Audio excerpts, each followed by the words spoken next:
Кыргыз элинин сыймыктуу инсандарынын бири. Учурунда мамлекетибиздин өсүп өнүгүшүнө зор салым кошкон улуу инсан Исхак Разаковду тааныбаган кыргыз жок эсе. Анын "сен таза болсоң, мен таза болсом, коом да таза болот" деген сөзү ушул күнгө чейин элдин жүрөгүндө сакталып, көпчүлүктүн жашоосунда ураан катары айтылып келет. Эмне кылып атасыңар? Ассаламу алейкум ажаба. Алейкум ассалам. Сиз байкабай турасызбы? Биз шаар куруп жатабыз. Мына бул коргону, бул дарбазасы. Кайталаңыз кадр аталган Разаков 1910-жылы Баткен облусунун Лейлек районуна караштуу Коросон айылында шахтачынын үй бүлөсүндө туулган. Исхак жаштайынан турмуштун оор сыноосуна кабылып, 3 жашында апасынан, 8 жашында атасы Разактан ажырап, томолой жетим калат. Ал Ходженттеги жетим балдар үйүндө, кийинчерээк Ташкенттеги балдар интернатында тарбияланган.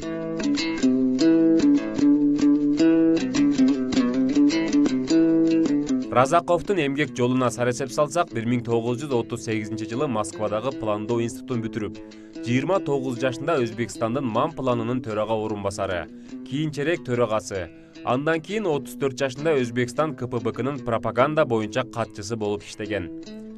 Өзбекстандын Компартиясынын биринчи катчысы Усман Юсупов Сталин менен жолукканда, биздин республикалык партиялык уюм келечеги кең бир кыргыз жигитин тарбиялап келатат. Кыргызстанда жергиликтүү жетекчи кадрлар жетишпейт деп айтат. Ошентип тарыхта биринчи жолу Кыргызстанга кыргыз улутундагы жетекчи Исхак Разаковду Иосиф Сталин дайындайт.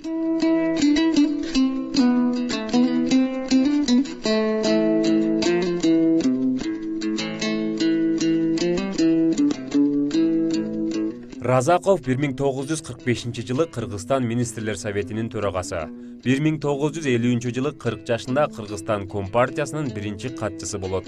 Ал мамлекетибизди башкарып турган учурда 1953-жылы эң оор тоолуу аймактагы Фрунзе-Ош автожолу курула баштаган.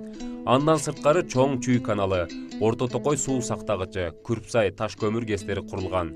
Кадр бардыгын чечет деген ураан алдында өз кесибин мыкты билген билимдүү кадрларды даярдоого чоң көңүл бөлүнүп, натыйжада 1960-жылы республикада 8 жогорку окуу жайы жана 27 техникум, аларда окуган студенттердин саны 40 миңге чейин жеткен. Разаковдун түздөн-түз катышы менен 1954-жылы Илимдер академиясы ачылып, Кыргызстандын жаш окумуштууларынын өсүп өнүгүшүнө өбөлгө түзүлгөн.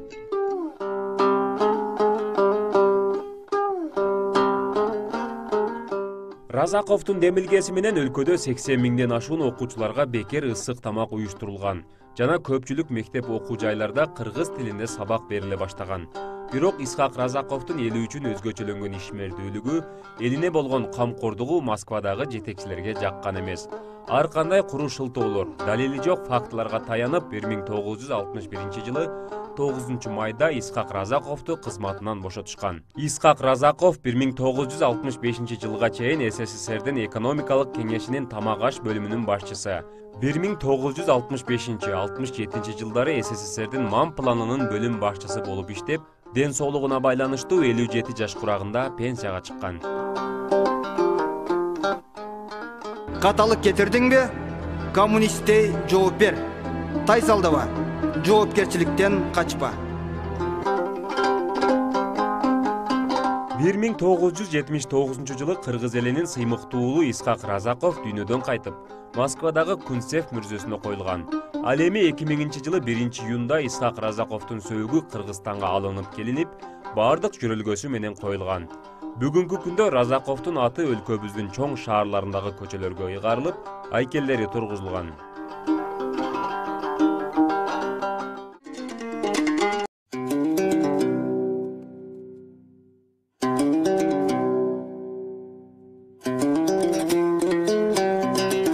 Бирөөнүн күчтүүлүгүнөн эмес, өзүңдүн чабалдыгыңдан корк. Исхак Разаков.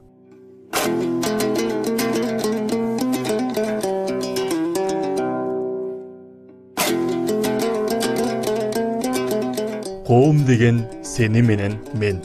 Сен ак болсоң, мен ак болсом, коом да таза болот. Исхак Разаков.